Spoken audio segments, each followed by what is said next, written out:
새정치연합 전당대회가 2월 9일이죠. 2월 9일이니까 한 10여일 앞으로 다가왔고, 또 새누리당 원내대표 선거도 8일인가요? 현재 8일. 네. 원내는 2일이고. 예, 예. 조만간 있을 예정입니다. 좀 이렇게 이 과정에서도 아마 여야 정당의 어떤 변화된 모습과 또 변화 이후에 어떤 그런 전국이 어떻게 될 건가 이런 게 좀 관심이 모아지고 있는데, 우선 새정치연합 전당대 결과의 척부터 좀 말씀을.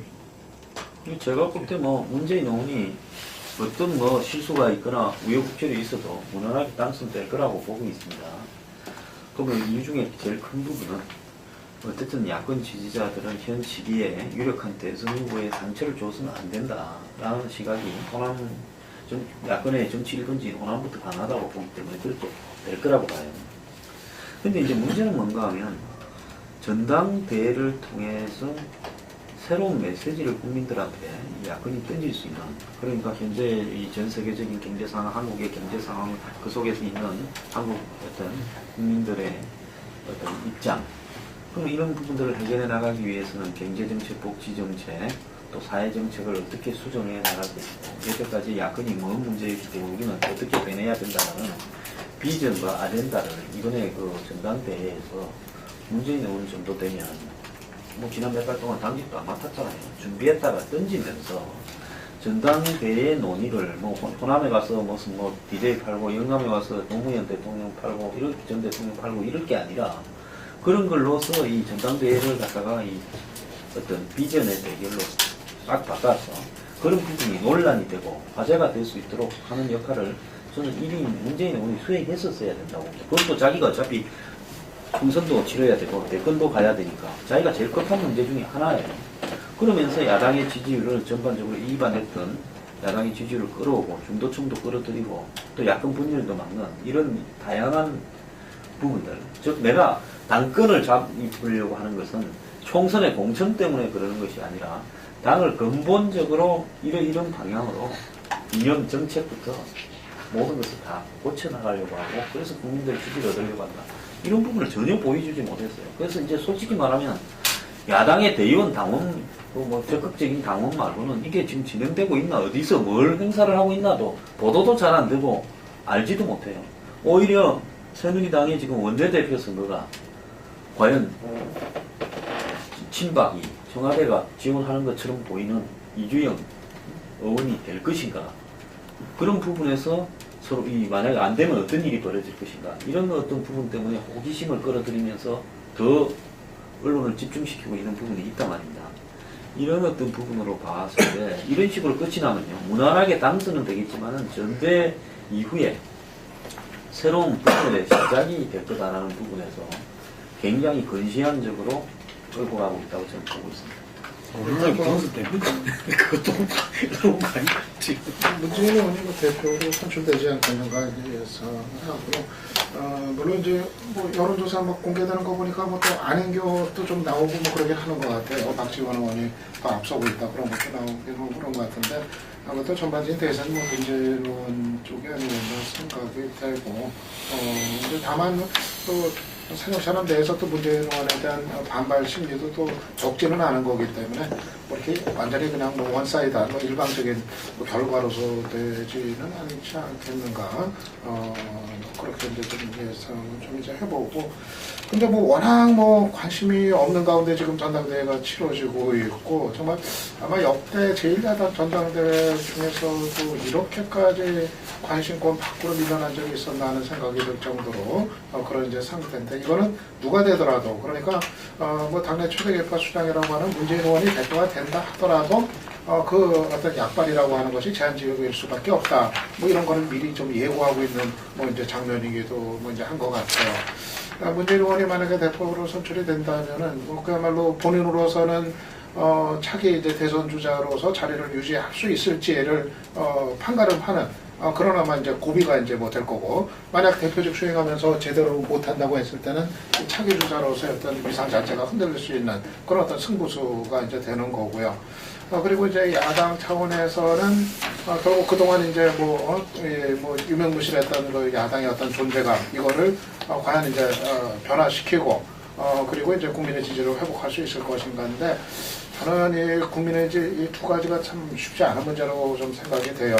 일단 문재인 의원이 대표가 됐을 경우는 아마 대역 강경 노선 쪽으로 갈 수밖에 없는 상황이라고 보고 아마 이제 강한 야당 이런 거를 이제 내걸지 않겠는가 예상이 되고 그렇게 보면 이제 대역 이제 강경 노선 쪽으로 아무래도 갈 수밖에 없는 이제 환경이고 이제 상황인데 문제는 이제 그런 환경 그런 상황 속에서 또 이 국민의 지지를 또 이제 어디까지 높일 수 있을 것인가 이런 문제가 또 이제 남기 때문에 이 폭을 어떤 지지의 폭을 넓히는 데 있어 가지고 아무튼 문재인 후보가 들어선다 하더라도 상당히 좀 야당으로서는 이제 쉽지 않은 길이 또 역시 이어지지 않겠나 예상을 합니다. 저는 그 사람들이 대부분 이제 문재인의 거리당원 정도의 수준이라면은 문재인 후보가 됐을 경우에 당의 전망이 어떨 것인가, 박지원 후보가 됐을 경우에 당의 전망이 어떨 것인가를 일정 정도는 감안한다는 것입니다. 그 점에서 봤을 때는 문재인 후보가 됐을 때 전망에 대해서 굉장히 불안하게 생각하는 것 같아요. 굉장히 여러 가지 요인들이 있다. 과연 문재인 후보라는 사람이 정당 운영 능력이 있나, 그동안의 경험으로 봤을 때 비판적으로 지적하는 사람은 딱 초선의원 수준이다라고 얘기하는 사람들이 있고, 그리고 또 됐을 때 과연 정당이 강화될 것인가, 신당들이 얼마나 힘을 발휘할지는 모르겠지만 나오는 것은 100%라고 봤는데요. 국민 모임 말고도 또 다른 원권 중도 노선의 사람들이 나오는 건 불가피하다고 봐지는데, 그런 등등으로 보자면은 대의원 당원들의 선택에서도 그런 미래에 대한 여러 가지 변수를 고려한 선택이 고려한다면은 지금 일반 국민의 인도를 중심으로 그대로 대세를 형성할 맞지는 않을 것이다. 그만큼 저는 박지원 후보하고 치열한 상황이 좀 전개될 거라고 봐지고요. 또 그리고 전 그 문재인 후보가 됐을 때 대면이 이제 대세를 장악하느냐 이후의 진로도 굉장히 복잡할 것이다. 당에서의 감당할 것도 워낙 많고 거기에 성공 요인보다는 실패 요인이 더 많을 거라고 봐지고 그 점에서는 본인의 대권 행보에는 상당히 상처받는 길이 될 것이다. 그렇다고 해서 그러면은 아예 나오지 않고 대권의 길을 갖는 게 맞느냐, 또 그것도 아니고 해서 본인은 이쪽으로 가도 저쪽으로 가도 본인의 능력만큼 감당을 해야 되는 그런 상황으로 빠집니다.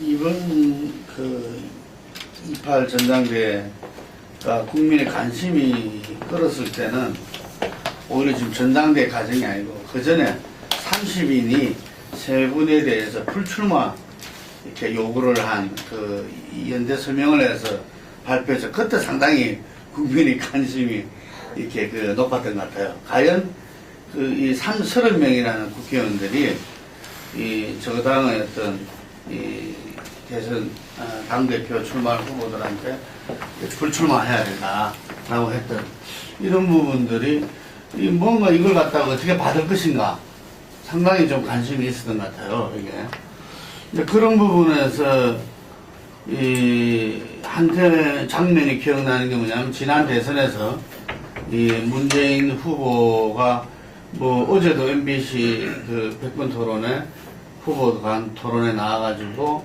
48% 뭐 1496만 명의 지지를 받았다는 것을 강력한 자기의 어떤 이 지지 기반으로 또 당대표 돼야 되는 이유로 근거로 되더라고요. 그랬을 때 이 한 장면이 떠오르는 게 그 막판의 접전 속에서 이렇게 그 국회의원직 사퇴 요구가 사실은 이 그 문재인 후보와 그 측근을 제외한 거의 모든 그 이 당내 인사들 혹은 그 이 외부 인사들까지 예를 들면은 국회의원 후보 사퇴를 종용했죠. 뭔가 이게 이 마지막 플러스 알파의 어떤 그 전환이 필요하다. 그랬는데 그 부분을 하여튼 간에 이 명확한 이유 없이 그냥 우리말로 표현하자면 뭉개버렸어. 예를 들면은. 그래서 그걸 아쉬워하는 사람이 지금도 많다는 거죠. 그랬을 때 이번에 30인이 불출마 요구를 했을 때 거기에 대해서 어떻게 반응할 것인가 상당히 많은 사람이 주목하고 또 그것이 하나 또 리더십을 보여줄 수 있다고 저는 봅니다. 그랬을 때 문재인이 직접 그 문재인 후보를 만나서 그거 전하고 한분 이야기를 들어보자면은 왜냐면은 그 문재인 의원 같은 경우는 3명이 다 같이 그만두면 자기도 그만두겠다. 이렇게 이야기를 했다는 거죠. 그 이야기를 듣고 전부 다 참 가슴이 답답했다는 거죠. 이게 이 지도자라는 것은 남 따라가는 게 아니거든요. 이게 그래서 본인이 어떤 거기에 대해서 명확하게 이거는 이것에서 받는다 아니면 이런 이유 때문에 못 받는다 자기는 이렇게 이야기해야 되는데 3명이 그만두면은 자기가 그만두겠다. 저는 아마 이게 지금 언론이나 기사는 안 됐지. 됐습니다. 됐나? 됐어요. 근데 어쨌든 요 이야기가 참 지금 이 초선 수준이다 이런 말도 있다는데 지금 문재인 후보의 어떤 정치력을 저는 보여주는 거 아니냐. 그랬을 때 당이 필요로 하지만 당이 지금은 이제 새로운 리더십 필요로 해요. 그리고 능력 있는 유능한 리더십 필요로 해요. 당이 필요로 하는 거하고 자기가 대선 후보로서 48% 1496만 표를 받은 거하고 현재 자기의 정치력과 69만 표 지도력하고 이 부분을 잘 분간해야 된다 이거죠. 예를 들어서 그랬을 때 많은 사람들이 오히려 이 어쩌 말하면 당에서 또 어떤 면에서는 국민이 만들어준 어떤 저는 계기였다고 보거든요. 그게 명분상.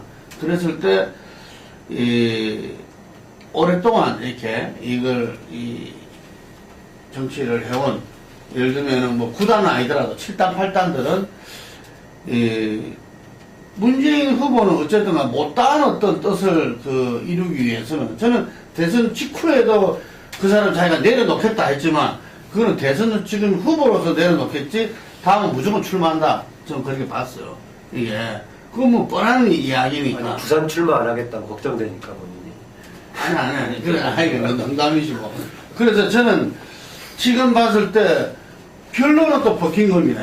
이게 저는 새정치연합의 지금 한계자 굉장히 문제다. 결론은 뭐 아까 다른 변수도 있을 수 있지 않나 보는데 제가 볼 때는 이 문재인 당대표가 되는 거는 이 기정 사실화되고 있다. 예를 들면은 이거라도 좀 바뀌었으면은 좀 새롭게 새정치연합이 한 번쯤은 예를 들면은 저는 이 새정치연합 당원들이나 아까 말한 그 핵심 선수들이 박지원 어떤 이 후보에 대해서 좀 인식을 좀 바꿨으면 좋겠어. 한 번은 당대표는 이런 분도 얼마든지 해서 당을 변화시킬 수 있다.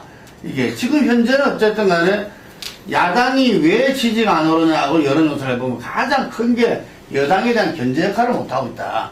제도마도 이거거든요.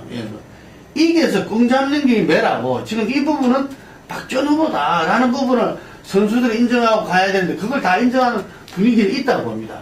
인천에서 지금 이제 그 당대 했을 때 굉장히 우리가 직접 취재도 갔지만 분위기가 완전히 바로 그 끈 잡는 매로서 박지원 후보에 대해서 지지가 이렇게 몰리는 그런 분위기였다 하지만 전국적으로는 전체적으로 그래 될 수 없는 거죠. 그걸 다들 인정을 해요.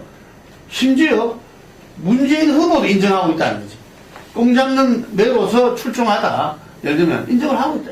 그러면 지금은 예를 들면은 본인이 이 박 후보한테 그걸 해야 될 시점이나 그것도 지도력이다 이제 그 부분도. 그런데 지금 이제 많은 사람들이 있을 거잖아요. 지금 당대표가 내년 총선 공천권을 갖고 뭐 어떤 공천 혁신을 한다 하더라도. 그래서 저는 그런 면에서 문재인 후보 이번에 선택, 그것이 결국 새정치연합의 선택이 될 수밖에 없는데, 이 야당도 지금 뭐 지지는 이렇게 비슷하게 가지만 앞길이 깝깝하다. 그랬을 때 뭐 제3세력이라든지 외부 요인 혹은 내부적으로 어떤 여당과의 관계에서 어떤 결국은 깨지고 다시 그할 수밖에 없겠냐 이런 생각이 듭니다. 예. 뭐 깨측은 비슷비슷한 것 같은데 저도 어디 100분 토론을 봤는데 조금 이제 제 느낌은 그랬어요. 그러니까 TV 토론이라서 그랬는지 모르겠지만 이인영 후보 같은 경우에는 조금 상당히 달라진 모습을 그래도 보여주려고 노력을 하고 좀 달라진 것 같더라 이런 느낌이고, 박지원 후보 같은 경우에는 뭐 정치력이 있고 여러 가지가 장점이 있는가는 모르겠는데 너무 정치적인 어떤 경륜 이것만 너무 내세우는 게 아닌가 이런 좀 저는 어제 조금 부정적으로 봤어요. 그리고 또 문재인 후보 같은 경우에는 뭐 자기 대세, 그 다음에 자기가 다 끌어안고 가겠다. 좀 뭐 너무 이 선거를 마치 그 승리한 사람의 그 포지션이냐 이렇게 그걸 하던데 그것도 제가 보기에는 조금 눈에 거슬리는 그런 거였는데 하여간 뭐 지금 얼마 안 남았습니다만은 지금 뭐 대세론 같은 거는 좀 깨진 것 같아요. 깨진 것 같고 문재인 후보 진영도 상당히 좀 초조해하고 조금은 지금 상황을 처음보다는 낙관 기류가 좀 없어진 것 같은 거고 이렇게 가다 보면 막판에는 조금 더 이게 좀 어떻게 될지 모른다는 이런 그 의외성 때문에 좀 관심이 좀 더 높아질 수도 있는 거 아닌가 이런 생각도 조금 듭니다. 이 정도로 이야기하고 새누리당 원내대표 선거가 지금 또 유승민 대 이주영으로 해가지고 여기는 이제 두 분 다 성향으로 보면 친박이라 할 수 있지만은 청와대와 선이 닿는 이주영과 선이 안 닿는 유승민 이런 것 같은데 어떻게 보고 계신지 그게 이후에 어떤 미칠 여파나 그런 것에 대해서 좀 말씀 주시죠. 한편으로서는 뭐 예측 불허의 상황 아닌가 싶어요. 아마 상당히 뭐 접전 그리고 박빙의 승부가 되지 않겠는가 이제 예상이 되는데 일단 두 사람 대결이 뭐 둘 다 이제 뭐 범친박이라고 얘기할 수도 있지만 사실상은 친박 대 비박의 대결로 이렇게 해석이 될 수밖에 없는 상황 아닌가 이제 싶고요.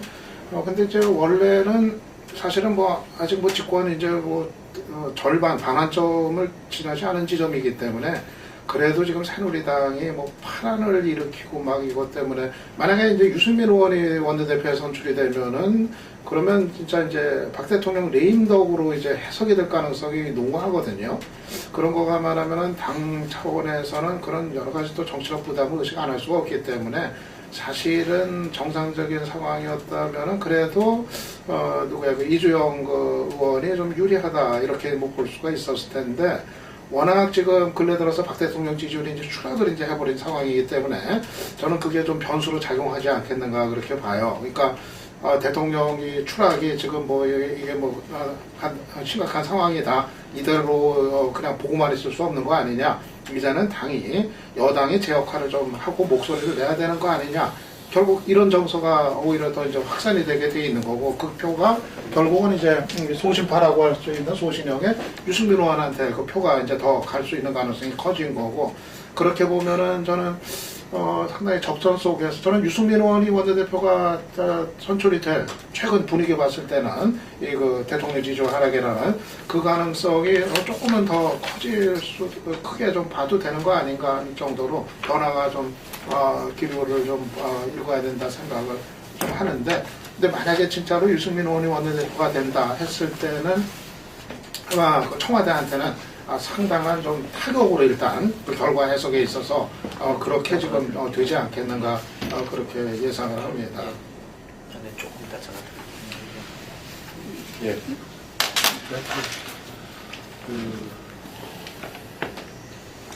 유승민 의원 그냥 일반적으로 이런 상황이 무슨 지금 세력 관계가 아니었다면은 현실적으로는 저는 이주영 의원이 좀 가능성 크긴 했다.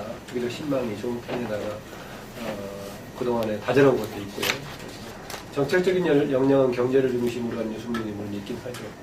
그런데 선택을 하게 될 것이다. 저는 세력 싸움에 초점을 둔다면은 당연히 이제 친박 중심으로 해서 이주영을 밀려고 하겠지만 이 박사 시작했다시피 지금 박근혜 대통령 그대로 봐서는 안 된다라는 것도 좀 감안하게 될 테니까 저는 치열한 접전이 될 거라고 봅니다. 당에 예고 있는 사람들은 그래도 이주영이 무시하지 않겠니 이런 판단을 하더라고요. 거기다가 유승민 의원은 됐을 경우는 그냥 세력관계 차원뿐만이 아니라 저는 그 최경환의 경제 기조에도 상당한 지금 맞서는 분위기가 될 것이다.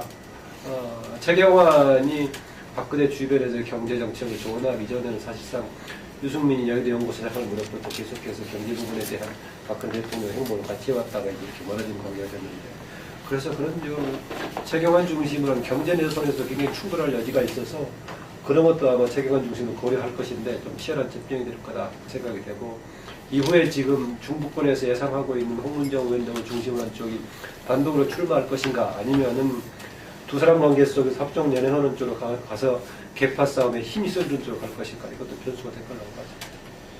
제가 볼 때 이것이 지금 할 말을 하겠다라는 여건의 분위기에 굉장히 중요한 영향을 미칠 거라고 보는데, 근데 여당에서 지금 유승민 의원 같은 경우에도 뭐 비주류, 현재 비박, 어떤 할 말을 할 것이다라는 것이 견논의, 그거는 뭐 국민들이 별 관심이 없고요. 개혁이냐, 뭐 예를 들어서 박 대통령이 반개혁이다 이러면 개혁이 뭐냐라는 부분에 대한 이야기를 정확하게 한 여당에 지금 핵심적인 인물들이 없다고 봐요. 그냥 이 당의 주도권을 다투기 위해서 했던 것처럼 비춰진다는 겁니다. 그래서 이 정권 들어서 이제 최경환 원내대표, 또 그 다음에 이완구 원내대표, 당권은 이 김무성 대표한테 넘어갔지만 어쨌든 원내대표는 장악해 오는 구도였는데, 이번에 이 부분이 이제 만약에 흔들리게 된다면 박 대통령과 당의 관계가 굉장히 긴장 관계로 이렇게 돌입을 할 가능성이 있고요. 그건 평소 유승민 의원의 해왔던 어떤 포지션하고도 밀접하게 그렇게 해석이 될 수 있을 거라고 봅니다. 그런 부분 때문에 이 선거를 갖다가 앞당겼을 때, 지금 원내대표를 빼면 5월달까지 할 수 있는 걸 앞당겼잖아요. 뭐 지금 지지율이 추락하니까 그걸 막기 위해서 이 카드를 썼지만은, 앞당겼을 때는 자신감이 없이 5월달 선거를 앞당겨서 1월달에 치르다가 준비가 되지 않은 상황에서 이 원내대표가 예를 들어서 원하지 않는 쪽으로 넘어갔다. 이렇게 됐다면 이거는 정권의 기본적인 어떤 정무적 관리에서 치명적인 하자가 발생했을 수도 있는데, 이번에 진짜로 시스템부터가 무너지느냐 안 무너지느냐, 원내대표의 선거의 결과가 굉장히 중요한 역할을 157명의 의원들에게 보여줄 거라고. 만약에 잘 안 됐다 그러면 다들 느끼는 부분이 있을 겁니다. 이제는 기본적인 것도 안 되네. 그럼 왜 뺐냐. 이런 어떤 부분에서 솔직히 이 야당의 지금 당권보다도 여권의 원내대표 선거가 이 정치에 미치는 영향이 당장은 더 클 수 있다. 그럼요.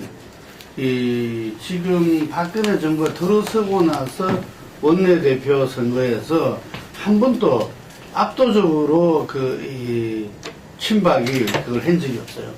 그리고 여러분 잘 아시다시피 서울시장 어떤 그 경선에서 이 김항식 전 총리가 참패했잖아요. 예를 들면은 거기다가 정의와 국회의장 선거 때도 이렇게 참패했고, 그러니까 이미 지금 이제 의원들의 정서는 제가 볼 때는 비박으로 무게중심이 옮겨져 있다.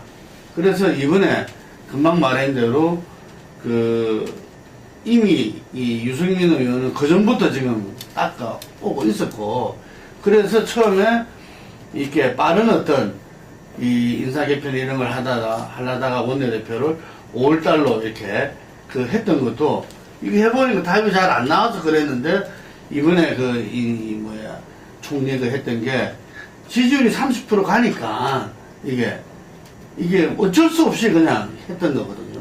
그렇기 때문에 저는 현재 지금 이제 유승민 의원과 이준영, 지금 이준영 쪽에 정책위의장에 지금 홍문종 의원이 아마 결합된다는 이야기들이 있던데, 친박은 올인한다는 거죠, 지금 현재, 이번에 만약에 유승민 의원 쪽으로, 유승민 의원은 내가 원조 친박이다, 친박이 아니라고 자기 생각해 본 적이 없다, 박근혜 대통령 2년은 실패했지만 앞으로는 성공한 정부만 앞장서겠다, 이렇게 이야기를 하지만 핵심 워드는 총선의 도구로 써달라.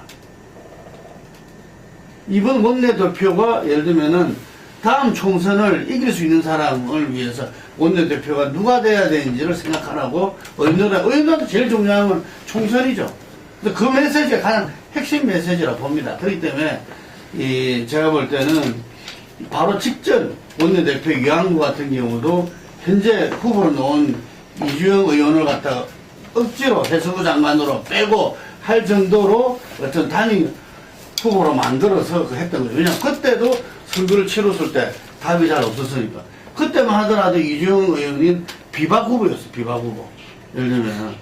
그래서 지금 현재 제가 봤을 때는 상당히 어렵다. 이게.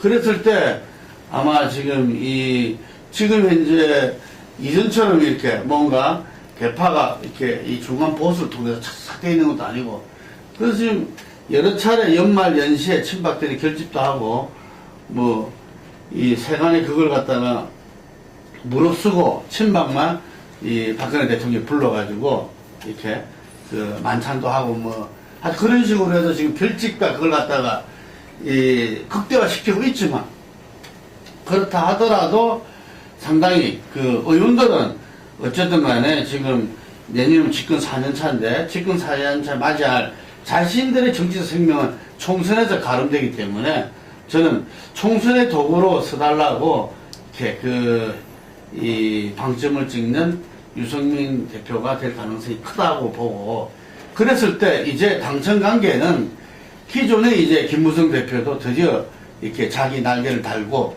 예를 들면은 이 당당하게 예를 들면은 이왕구 총리 같은 경우도 뭐 지금 야당도 떨어뜨릴 의사가 없는 것 같아요.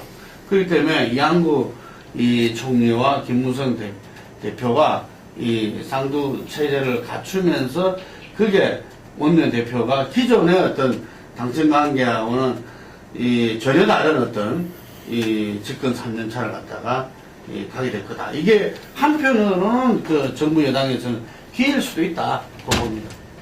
예. 이주영 의원은 세수부 장관하면서 상당히 평판이 괜찮았죠.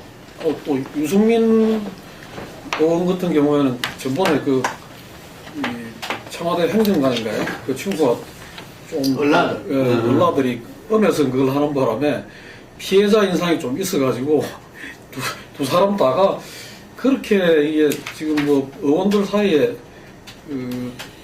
이미지는 괜찮은 것 같아요. 두 분 다 괜찮은 것 같은데 결과가 어떻게 나올지 좀 아니 게 이주영 의원은 본래 비박 후보였다니까 원내대표 나왔을 때. 그렇기 때문에 이 친박 쪽에서는 지금 이제 뭐 이중 자연인이 중요한 게 아니고 예를 들면 현재의 레임덕을 막기 위해서 원내대표는 결사적으로 자기들이 그걸 해야 된다 이렇게 보지만 실제 이미 그 무게중심 판세는 넘어가 버렸다. 이걸 갖다가 제가 할 수 있는 기회는 딱 하나다. 박근혜 대통령이 직접 의원들한테 전화 때려야 된다. 직접 소통해가지고 부탁하지 않으면은 안 된다는 거죠, 이게. 근데 그럴 것이다. 못 그러면 안 그럴 거다, 이거지. 그랬을 때, 이 유승민 의원이 대구에서는 상당히 이 대망론을 갖다가 일찍이, 그것 때문에 저는 제가 볼 때 뭔가 문제 생긴 것 같아요. 대구 시당위원장 하면서 또 본인이 본래 정치인 집안이고, 이 대망론을 갖다가 이야기하면서 경제민주화 흐름을 가져간 그룹에 하고 같은 원조 친박에서 아까 말한 대로 처음에 박근혜 대통령이 당대표와 후보 시절에 가졌던 그 흐름들을 갖다가 대표하는 사람들이거든요. 이게. 그래서 그 부분 플러스해서 기존의 이 친이들, 뭐 이렇게 강범하게 되어 있기 때문에 분포상으로도 상당히 좀 어렵게 돼 있다. 저는 두 사람 다 나름대로 장점이 있다고 봐요. 이주영 의원은 뭐 사람들한테 인간적인 면모는 이번에 해수부 장관 하기 전에도 긍정적인 평가를 받았죠. 본인이 출마했다가 황운하 대표한테 정책의 의장으로 이렇게 러닝메이트로 나가는 과정도 그랬었고, 아까 황 소장이 그런 얘기를 했었죠. 지금 경제 기조에 대해서 박근혜 정부 경제 기조가 상층과 기득권 중심으로 가버린 이것도 방향 근본적인 문제라고 지적했는데, 유승민 의원 그래서 그런지 특히 이제 최경환 경제 문제에 대한 이제 반사적인 대응 주장에서는 모르겠지만 어제 일성도 경제 특히 중심으로 해서 고통받는 국민의 편에서 용감한 개혁을 하겠다 하는 걸 보면은 이전에 이명박 정부에서 내역을 했던 서민 화두를 이 연장선상에서 할 걸로 맞아요. 재밌는 게 이명박 정부 때는 주로 친박 계열들이 서민 경제를 강조했거든요. 근데 이번 또 이제 박근혜 정부 들어오니까 비박 계열들이 이제 약자 고통받는 자를 중심으로 얘기하는 것이 재밌긴 하네요. 예, 이 정도로 하고 전대 이후에 전국 전망하고 이제 지금 야권의 새로운 신당 출연 가능성과 시기 또 파괴력이 어떻게 될 건가 이런 문제에 대해서 한번 좀 말씀을 나눴으면 좋겠습니다. 저는 야권에 지금 신당하면 이제 국민모임 이제 추진하는 신당이 될 텐데, 글쎄요, 과연 의미 있는 성과가 가능할지 저는 조금 솔직히 회의적인 접근을 이제 판단을 갖고 있어요. 일단은 좀 이게 정체성 자체가 뭘 하겠다는 건지가 저는 좀 상당히 모호하다는 생각이 드는데, 이 진보신당을 하려는 건지 진보신당을 표방하고 있는데 진보정당 하겠다는 거가 포인트인지 아니면은 새정치연합을 대체할 그런 어떤 대체정당 대한정당 이거에 포인트가 가 있는 이게 두 가지가 지금 같이 얘기가 되고 다 있는 거예요. 이야기하죠. 두 가지를 다 하겠다는 건데 저는 그게 과욕이고 불가능한 일이라고 봐요. 지금 우리 정치 현실에서는 진보 정당을 하면서 수권을 할 수 있는 야당을 대한야당을 만들겠다. 이게 현실적으로 가능할 것인가? 결국은 양자 태기를 해야 되는 건데 정말 체력차원합하고 경쟁을 하려면은 그러면은 정말 외연을 넓혀가지고 경쟁할 수 있는 당의 모양으로 가든가 그게 아니면은 우리는 체력차원합하고 경쟁하는 게 아니라 우리는 진보 정당을 하겠다 이걸 분명히 하든가 이래야 되는데 두 가지를 양립하는 게 전 현실적으로 불가능한 거를 지금 과욕을 부리고 있다. 어느 하나도 지금 못 잡을 가능성이 크지 않나. 전 그렇게 좀 예상을 하고 무엇보다도 현실적으로 대중적인 그 정치 구심이 없다는 점. 지금 정치인 중에 몇 명, 정동영 전 의원이나 같지만은, 정동영 전 의원도 지금 사실은 대중적인 어떤 그 동력을 이렇게 발동시키는 데는 한계가 있는 지금 처지이고, 전직 의원들 몇 명 간다고 해서 누가 누군지도 지금, 한마디로 해서 지금 신당을 누가 하는 건지 국민들은 전혀 모르는, 그 사람들이 누군지조차도 모르는 이런 이제 상황인데, 이런 상황에서 과연, 현실적으로 정말 원내 진출이 이제 가능할 것인지 이런 것부터 해가지고 정말 지속 가능한 정당으로서 의미 있는 성과가 가능할지 저는 만드는 주체들이 너무 좀 조급하고 서두르고 너무 좀 정치활동과는 떨어져가지고 너무 이 목표치를 지금 높게 잡고 있는 거 아닌가 그렇게 생각이 들고 저는 정동영 전 의원 같은 경우는 좀 아쉬워요. 좀 아깝다는 생각이 들어요. 그러니까 나름대로 좀 사회적 약자 쪽에 어떤 진보성을 갖고 그 정치를 하겠다는 본인의 진정성은 좀 그동안 시간을 거치면서 이제 확인이 된 것 같은데 차라리 새정치연합이 아무리 욕을 먹든 간에 또 그게 이제 야권에서는 의미 있는 현실적인 이제 자산인데 차라리 그 안에서 더 입지가 없는 건 알지만은 그 안에서 새정치연합을 바꾸려는 시도를 하는 게 아직은 더 의미가 있었던 것이 아닌가. 저렇게 밖으로 나와서 거기에 합류했을 때 과연 앞길이 뭐가 보이는 것이 과연 있을까 저는 좀 그 생각을 했습니다. 저는 약간 조금 딜레마라 봐요. 왜냐하면 지금 진보 정당을 하겠다는 사람들은 정의당이나 노동당이나 이런 당까지 포함해서 그야말로 종북을 빼고 왜 제일 왼쪽에 있는 사람은 그 다음에는 친노가 있고 그 다음에 사실 중도 우파 쪽에 야당이 지금 이제 비주류가 있거든요. 그래서 지금 너무 이 문재인 의원이 당권을 잡고 난 다음에 박근혜 정권의 지지율 그리고 또 새정치연합의 지지율 이런 부분들이 향후 한두 달간에 어떻게 전개되느냐에 따라 가지고 야권 내부에서 문재인 의원의 그 당 대표로서의 어떤 행동들이 좀 부적절하다 또는 리더십이 없다라는 이런 부분도 객관적이다. 이런 부분에 대한 문제가 제기되면 분단될 가능성이 한 5, 6월이나 가능성이 있다고 봅니다. 비주류들이. 근데 그것이 그렇다고 해가지고 지금 진보 정당 흐름을 가는 쪽하고는 합쳐질 것인가? 그 합쳐지기에는 거리가 간격이 좀 너무 있어요. 이념적으로. 그렇기 때문에 그런 부분들은 안철수, 김한길 등 해서 또 다른 흐름으로 가면서 총선까지 두 당이 지지율 경쟁을 벌일 수도 있지 않을까. 그런데 문재인 의원이 잘해서 만약에 지지율도 좀 더 올라가고 특별하게 이 분당할 만한 구실을 안 주면 분당할 듯 하다가 분당 안 하고 내년 총선까지 또 갈 가능성이 더 높다고 봅니다. 그렇기 때문에 결국은 문재인 의원이 당권을 치고 당권 친 뒤에 한두 달, 두세 달간에 어떤 행동을 하느냐에 따라 가지고 야권의 분열이 지금 진보 정당 대 새정치연합으로 가느냐 한 덩어리가 더 나오냐가 작업될 거라고 봅니다. 저는 우리가 야권 재편이라고 했을 때 새정치민주연합의 재편을 포함했을 때 야권 재편이라고 하는 거 아니겠어요? 그 차원에서 보자면 국민 모임은 야권 재편의 동력은 되지 못한다. 오히려 야권을 재편하는 데는 제약의 요인이 될 것이다라고 가지고요. 진보 정당들, 진보 세력을 재편하는 구심점 될 수 있을 것이다라는 봅니다. 그러면서 대한야당을 얘기하는 것은 그동안에 늘 주장해왔다시피 진보 정치원들이 주장해왔다시피 한국의 정당체제 모형을 보수정당과 진보정당이 1대1 대결하는 구도를 상정하는 것인데 현실적인 실천적은 없어 보인다. 더구나 아까 이 박사 지적했다시피 국민들로부터의 대중적인 기반이라든가 우리 알만한 사람은 알지만 김세균, 손호철 누가 일반 국민들이 누가 알겠습니까? 그런 정도이기 때문에 그렇고 저는 그 점에서는 오히려 새정치민주연합의 재편 가능성에 오히려 힘 빼는 역할을 좀 할 수 있을 것이다.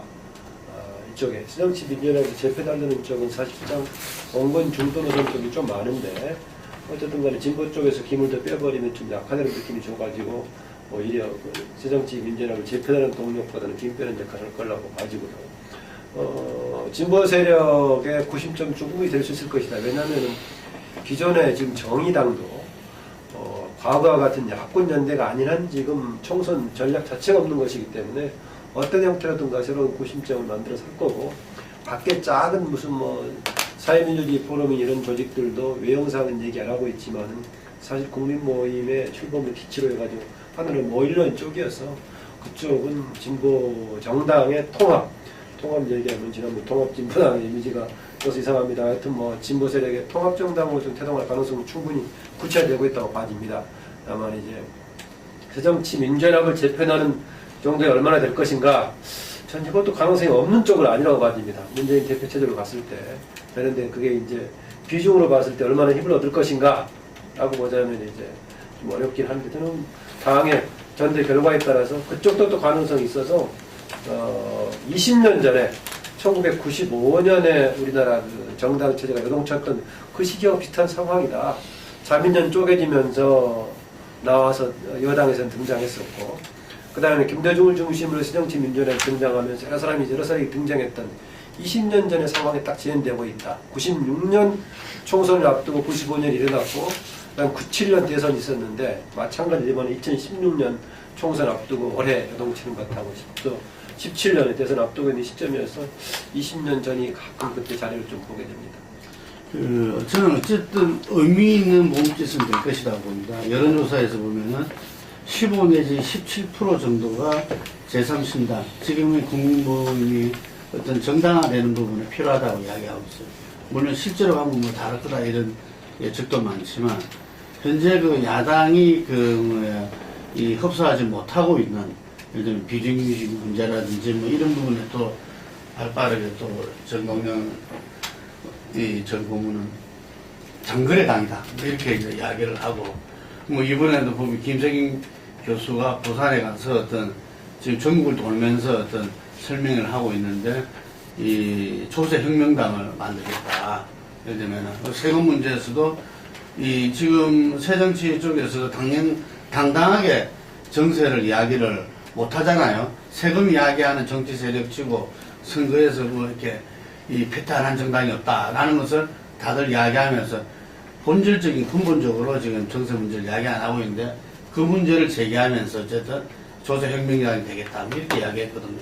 그래서 저는 아까 유상현 박사님이 이야기한 뭐 진보신당이냐, 예를 들면은 지금 현재 야당의 대체정당이냐, 둘 중에 하나를 해야 된다 이러는데, 저는 그렇게 생각하지 않습니다. 왜냐하면은 현재 야당이 포괄하고 있지 못하는 부분들을, 그 부분들은 진보신당의 영역이냐, 그렇지 않다는 이야기죠. 예를 들면 그렇기 때문에 그래서 뭐 우가 자가 아니라 자기들은 아래로 가겠다고 이렇게 이야기를 하던데, 저는 그 부분들이 실질적으로 뭔가 새 결집이 이루어진다면 충분히 의미 있는 그게 될 수 있고, 그리고 야당이 무조건 단일화 통합돼야만이 여당에 맞설 수 있다라는 부분도 저는 이 차제에 이 부분이 깨지지 않으면은 야당의 발전은 없다고 봅니다. 설사 총선에서 깨지고 예를 들면은 하더라도 그 부분들이 어쨌든 이렇게 이 대선에서 제대로 된 어떤 세력화와 이 승리를 담보해 줄 수 있기 때문에, 지금 이 새3신당의 어떤 몸짓은 현재의 그 시점에서 굉장히 유의미하다. 그리고 그 부분이 주는 메시지는 또한 현 야당도 변화시킬 것이다. 이렇게 봅니다. 네, 근데 저는 것 같아요. 어쨌든 간에 새로운 당이 출범할 가능성은 굉장히 높아졌다. 그건 정의당도 저 상태로 있을 수가 없고, 또 당장 총선이나 이번 재보선을 포함해가지고 선거에 나서보자 하는 사람들의 일정한 그게 있기 때문에, 그렇다면 제가 보기에는 또 그게 포괄하는 범위가 어떨지 모르겠습니다만, 상당히 진보적인 지금 새정치를 비판하고 공격하면서 좀 약간의 더 진보성을 띠는 어떤 그런 정당이 형성될 가능성이 있고 그 부분으로 아까 말씀하셨듯이 새정치연합의 어떤 중도 세력 내지는 그 온건 세력들이 합류할 가능성이 높으냐 그건 아닐 것 같다. 그렇다면 그게 이제 이 자칫 잘못하면 그 내년 총선을 앞두고 세계로 갈라질 수도 있겠다. 그러니까 진보적인 색채를 띠는 당과 새정치연합과 또 온건 중도를 표방하는 당으로 나눠질 수 있는 여지도 전혀 없는 건 아니다. 아니면 이 두 가지가 이 총선을 앞두고는 또 이렇게 그 공천 문제나 이런 것 때문에 또 뭐 저걸 할 수도 있을 거고 그렇다고 보는데 일단은 지금 새로운 신당이 나올 가능성은 아마 국민모임 같은 데는 9월달 정도로 생각을 하고 지금 전국 순회도 하고 준비를 한다고 그러더라고요. 그러면 뭐 그렇게 해가지 않겠냐. 중간에 재보선 같은 걸 한번 그 시험대로 삼아가지고 하면서 하지 않겠냐. 그렇게 봐지고 그게 통화를 하면은 저는 이제 좀 별로 이렇게 기대가 안 가는 게 개인적으로 그 이제 창당한다고 이제 한 이후 그 거기서 나오는 메시지들이나 그 뭐 발표한 것들 그 토론회 같은 데서 이런 거 다 이제 접해봤는데 전혀 새로운 게 이제 없더라고요. 그러니까는 한 1, 20년 전에 그때 진보 진영에서 했던 얘기, 그게 고스란히 그냥 반복이 되고 있는. 그래서 이게 뭔가 이 논의나 어떤 담론이 그때로 오히려 돌아가 버렸다 하는 이제 인상이 강하고 뭔가 지금 환경에 맞는 정말 지금 신당을 만들면은 무슨 어떤 새로운 비전이나 무슨 동력을 가지고 몰입을 해야 이게 좀 말이 되는데 전혀 그런 걸 볼 수가 근데 없어가지고 그런 점에서 진짜 아니 저는 저는 유창선 박사님 말씀하시는 걸 들으면서 그 부분을 너무 간과하고 있다. 지금 새정치연합이 이 상태로 안 왔다면 이런 수요가 밖에서 여기까지 와 있고 이게 뭐 이런 그 아까 말했듯이 뭐 17%가 지지한다 이런 게 올 수가 없는 거죠. 없는데 새정치연합이 워낙 그동안 그 박근혜 정부 하에서 이렇게 지리멸렬하고 제대로 된 모습을 못 보여줬기 때문에 그거에 대한 반발 이런 것들이 상당히 높아져 있는 상태에서 온 게 아닌가 뭐 그런 생각이 그러니까 그 근거가 이제 그거밖에 없는 것 같아서 그런 거예요. 그만. 새정치연합이 제것을 못하고 있으니까 만들어진다.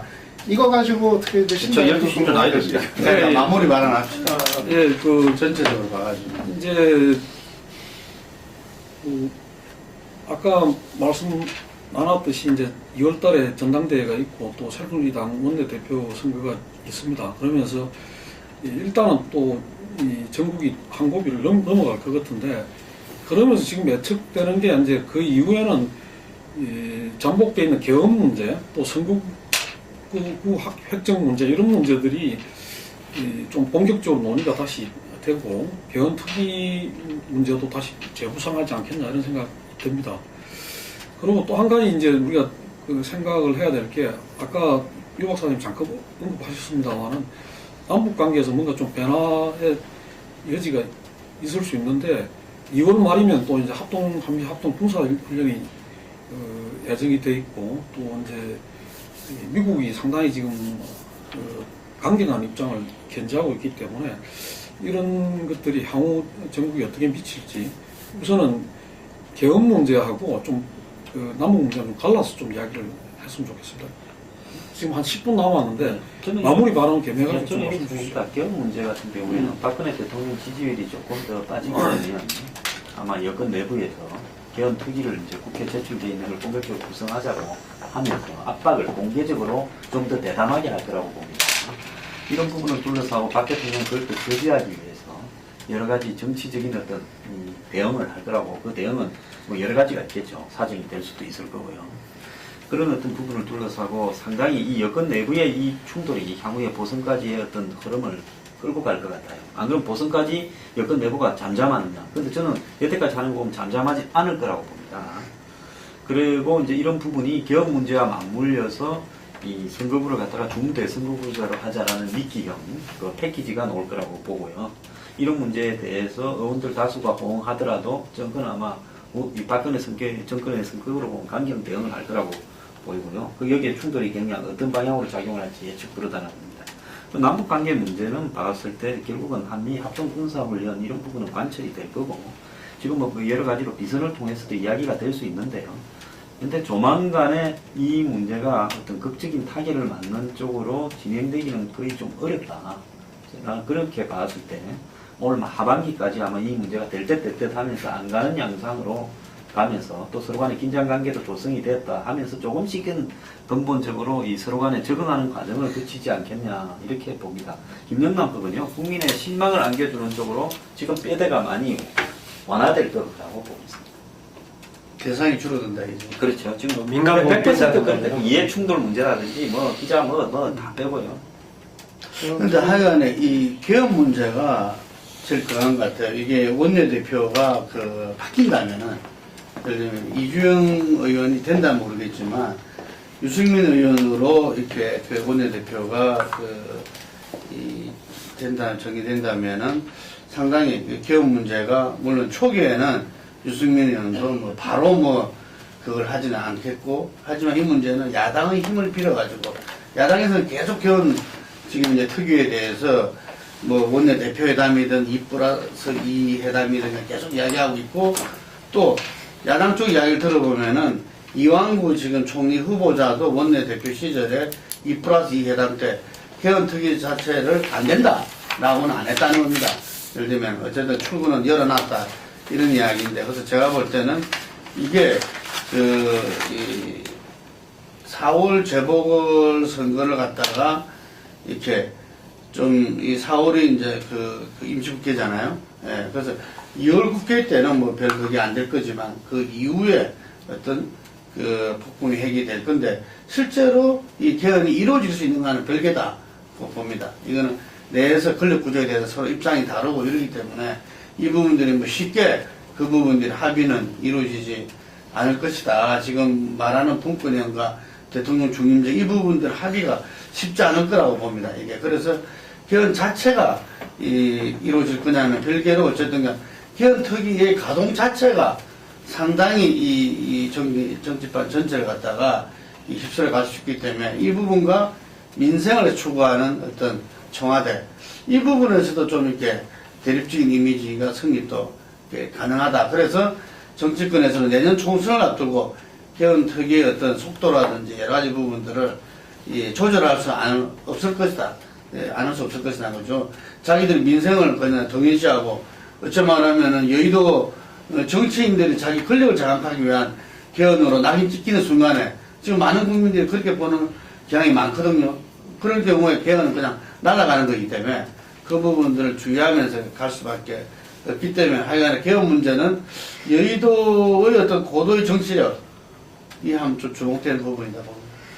개헌특위는 한 하반기 정도야 공론화되지 않겠나 그렇게 해서, 그러니까 박 대통령의 힘이 지금보다 조금 더 빠진 후에, 그러니까 아마 한 하반기 정도 아니겠나 싶은데, 근데 이거에 이제 정치적으로 이제 파란이 일어나는 게 결국은 이게 이제 만약 개헌특위가 공론화되고 구성까지 간다면 이거는 당청 관계가 근본적으로 이제 역전이 되는 걸 의미하고, 완전히 박 대통령이 워낙 못을 박아놨기 때문에 이거 하지 말자고, 그러니까 완전히 대통령한 입장에서 이제 엿을 먹게 되는 이런 이제 상황으로 이제 반전이 되는 거니까 상당히 전국에 파괴력이 있는 당청 관계 측면에서 그런 변수가 이제 될 거를 보이고요. 물론 이제 아까 김동호 대표 얘기한 것처럼 그렇다고 해서 개헌이 과연 이루어질 건가는 좀 여전히 쉽지 않은 문제로 이제 판단이 되고요. 그렇고, 그리고 남북 관계는 글쎄 지금 1월에 타이밍을 좀 놓쳐가는 거 아닌가. 그래서 좀 당초 예상보다 또 시간이 걸리지 않을까 그렇게 가는 것 같고요. 근데 여전히 또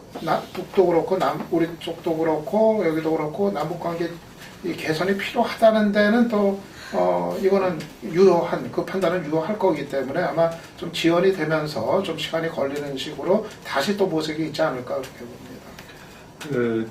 김무성 대표가 지난해 정기국회가 끝나자마자 이제 개헌 문제 보물처럼 터질 거다라고 했었는데, 끝나고 나서 좀 조용한 이유는 청와대 내부의 문제가 지금 연거푸 터져가지고 정민의 문건 검찰 중간조사 발표에서 대통령 실명 기자회견 항명파로 주제에 덮치면서 그랬는데, 저는 여당의 원내대표 새로 선출되고 또 야당의 대표진 구성된 다음에 핵심적인 문제는 정치 정책이 될 수밖에 없을 거다. 시점으로 봤을 때 선거구 문제도 법률 싸움을 보자면 정기국회 이전까지는 해결해야 될 상황이어서 진행은 실제로 그렇게 안 된다고 하더라도 이 문제가 거론이 될 수밖에 없고요. 같이 되면은 개헌 문제가 같이 나오는 상황이다. 개헌 문제는 저는 희한하게 이제 청와대의 현 청와대 문제점을 강하게 지적하는 사람들일수록 개헌 관련 문제 크게 얘기하는 물론 청와대 문제는 박근혜 대통령이라는 개인의 특수 문제입니다만은 같이 대통령제 문제와 같이 맞물려서 얘기하게 돼 있죠. 그래서 같이 될 걸로 봐서서 지적한 대로 구체적으로 개헌이 이루어질지는 모르겠지만은 먼저 선거구제가 논의되기 시작해가지고 개헌 문제까지 맞물려 돼 있고 혹시 가능성 크지 않습니다만은 여야를 포함한 정계 개편 구도 속에서 혹시 개헌 문제가 거론이 버린다면은 더 커질 여지가 있다라고 봐지고요. 남북관계 조금 처음 하자면은 역시 저는 큰 변수가 박근혜 대통령이 내부적으로 내치에 있어서 굉장한 지지를 받고 있었다면은 박근혜 대통령 주도의 대북관계가 펼쳐져 있었을 것인데 이 부분에 대한 스스로 지지력이 떨어져 있어가지고 대북 전략을 편도 영향을 미치고 있다. 그 점에서는 굉장히 아쉽습니다. 그 점에서는 북한은 저가 전문가는 아닙니다만 저런 정보를 종합해 봤을 때 우리가 생각하는 이상으로 내부적으로는 조금 여유가 있는 그나마 조금 미국의 억압 정도가 분위기가 되고 있는 상황에서 박근혜 정부가 주도하는 것이 당장 성과를 거두기 좀 어렵지 않나 좀 그렇게 봤습니다. 예. 그 장시간 토론 감사하고요. 3월 달에는 좀 이런 어수선한 전국이 좀 정리가 돼가지고 좀 국민들을 안심시킬 수 있는 주제를 가지고 좀 토론을 했으면 좋겠습니다. 네, 감사합니다.